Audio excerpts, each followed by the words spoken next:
This is All Out Politics, news, debate and opinion from the heart of Westminster.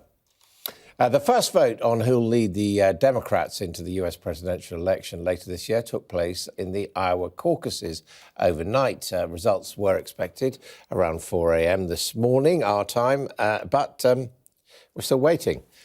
So are we any clearer as to who might face Donald Trump in the election later this year? Joining me here are Brian Brox, he's Professor of Political Science at Tulane University in New Orleans. Lukens, Senior Partner with Signum Global Advisors, former Deputy Chief of Mission at the US Embassy here in London. And from Washington, D.C., we can speak to the White House reporter, Ksenija Pavlovic. And Ksenija, thank you very much indeed for staying up with us. You're looking a bit bleary-eyed. Are we any clearer about sorting out this confusion as to who won the Democratic caucus? We are not, and that's very unfortunate, especially as last night we were all doing this news special for Sky News, and we were expecting for the results to come in, and we are still waiting. And unfortunately, I believe that this is going to open up the doors for many conspiracy theories, and that Donald Trump is going to use and misuse, and it's very unfortunate that something like that happened last night. I mean, it is, isn't it, something very concerning that it just looks very incompetent. I mean, the eyes of the world focused on Iowa, a somewhat eccentric process, and they can't run an election in election time. Yeah. Well, it is unfortunate. They did change the process compared to 2016, so new balloting method, new reporting method.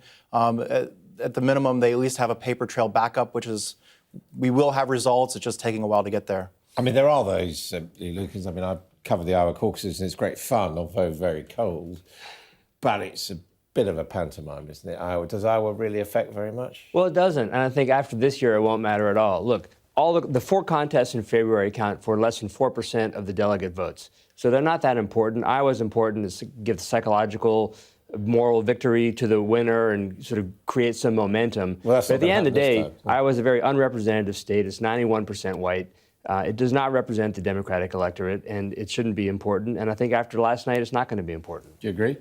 I do agree. The importance of Iowa is mostly for the media results, the media takeaway, and the momentum that the winner can take going into New Hampshire.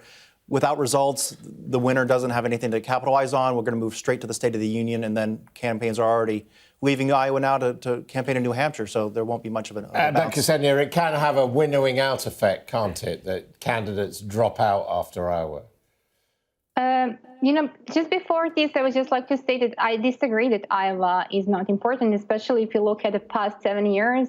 It was the Iowa that gets the prediction who is going to be the DNC nominee and possibly president of the United States. This new narrative that Iowa is not important is because Joe Biden was not projected to do very well. So we have now this new story how we are moving to South Carolina, New Hampshire, and other states. So we really need to see what is going to happen. And we still have front runners, which is Joe Biden, possibly Pete Buttigieg, Warren, and definitely Bernie Sanders, who was projected to do very well last night, but still we don't know, and now we're hearing it's not relevant. And I would disagree. I think it's not a good narrative to tell to the people, especially right now with this debacle last night.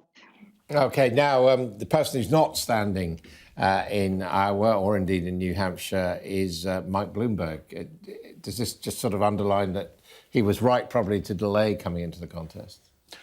Well, I think, Mike Bloomberg has a couple of different motives here. I mean, I think he would like to be the nominee, but I think he really wants to troll Donald Trump. And so I think that he's a former Republican. He was not poised to necessarily do well in Iowa, which is really kind of a movement state. You have activists that are really advocating for kind of ideologically motivated candidacies. He was not perhaps supposed to do well, but he was going to use his money elsewhere to continue to be part of the debate while not necessarily strongly focusing on Iowa. What do you think? I mean, has he become a backstop to stop Bernie Sanders, the Jeremy Corbyn of this campaign?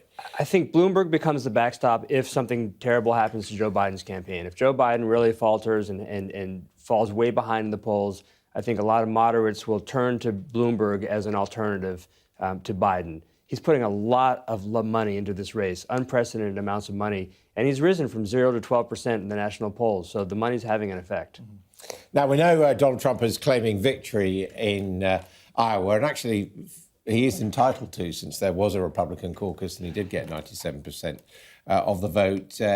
Tension will now turn pretty quickly, I imagine, to the State of the Union address, an extraordinary State of the Union in as much as we've got a president delivering it while he's still on trial in the Senate. It is quite remarkable. It's a historic moment for Americans to witness this. He will use this moment, I think, to pivot, given not only the wrap-up of the impeachment, but also the wrap-up of Iowa. He will use this to kind of turn a page, perhaps a bit more of a campaign-focused State of the Union, though not obviously quite the rhetoric that he would use at a campaign event. But he's going to try to highlight his record and kind of preview some themes that we will see later on in the general election. Such as?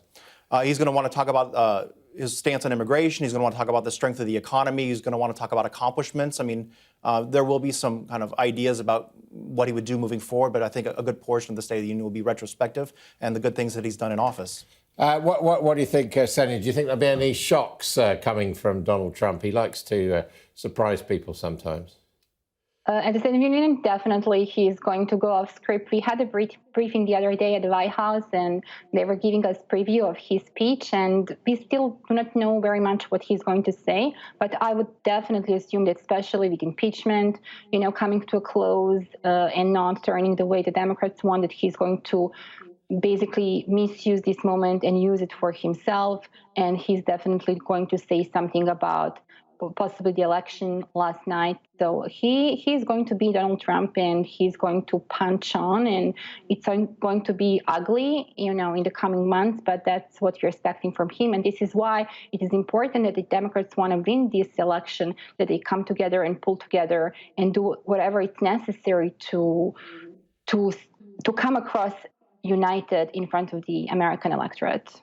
What do you think, Lukens? I mean, the State of the Union address is supposed to be a moment of national unity. Is it going to be this year? I think our moment of national unity has come and gone.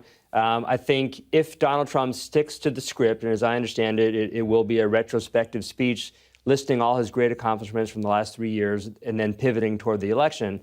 But if he goes off script, which will be very tempting for him to do with the impeachment decision tomorrow, the debacle last night in Iowa, who knows what we'll see. But I think the moment of national unity is clearly over in U.S. politics right now. Thank you all very much indeed. And tomorrow on All Out Politics, we will actually know what Donald Trump has said in the State of the Union address, so we'll be able to talk about that.